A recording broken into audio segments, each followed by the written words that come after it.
We have been given the answer that the President of Russia will remain in office for the first time.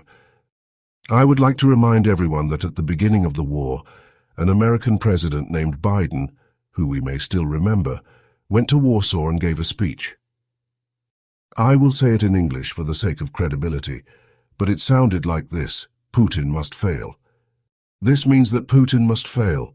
He must fail, not win or go to war. He must fail. The Americans have openly announced that they want to create another political regime in Russia. This has led to the situation we are in now, in which the European Union is financing the war, and Russia is also financing the war. A competition of financing is taking place between the two, in which the Russians are currently in the lead. This situation is weakening them, and we are getting involved. Ukraine is being divided up. The question has been raised since then. What will happen to Ukraine? We have spoken about this for a year now. Today, if we look at the developments and understand what is happening there with a cool head, we must say that Ukraine is being divided up right now. Before the war, Ukraine had a very clear situation. It existed as a competing state, in which the Russians and the Westerners made up 50% of their influence.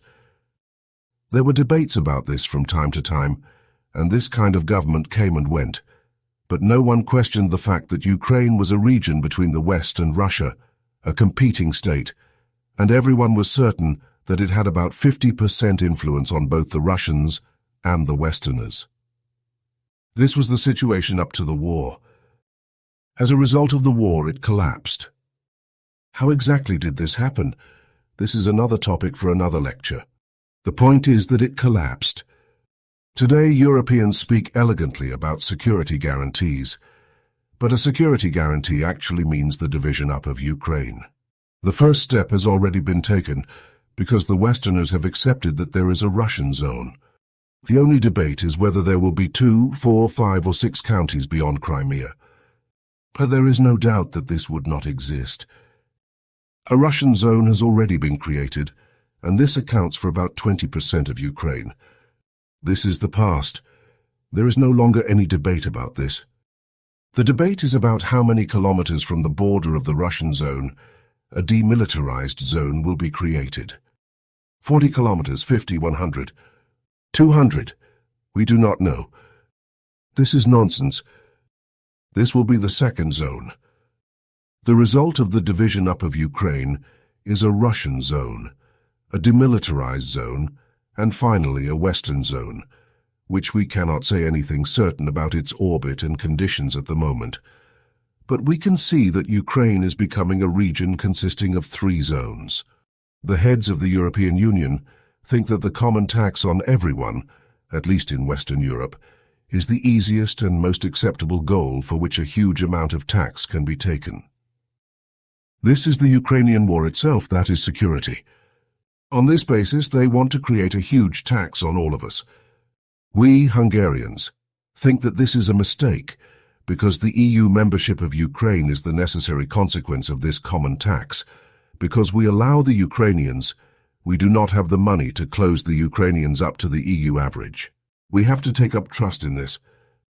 They think that the Ukrainian membership, the war and the Ukrainian membership create the common tax. But in reality, the Ukrainian membership brings the European Union into the war because we cannot imagine that there are member states of the European Union and one of the member states is being attacked from the outside or is being involved in border conflicts, as is the case now on the Russian-Ukrainian border.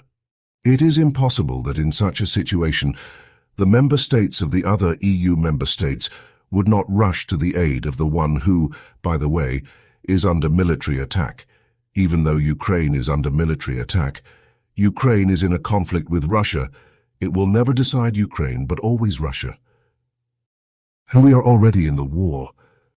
So I think the Europeans are mistaken. Ukraine is a member state of the European Union, directly or indirectly. But in any case, they bring us into the war. In addition, we do not have the money. I just said the numbers, how the performance of the EU declined. We do not have enough money to restore our own competitiveness. And we want to take the money we have to Ukraine. So we are destroying the European Union in economic terms as well. Europe should not be exiled to Washington, but should go to Moscow, and a European Union-Russia security agreement should be signed, not only from Ukraine, but a European Union-Russia security agreement in which it is clear that Ukraine will not be a member of NATO or the European Union, but it could be, and I think Hungary could support it as well, that there should be a strategic cooperation agreement between Ukraine and the European Union. We do not want to kick the Ukrainians into nothing. We are not against Ukraine. The European Union cannot open up to China and India until the war is over, because the war is the starting point. To accuse China and India of buying the energy of Russia, and thus financing the war, this excludes the fact that we have an economic cooperation agreement with these countries. In other words, I want to say that the continuation of the war is a lost European strategy.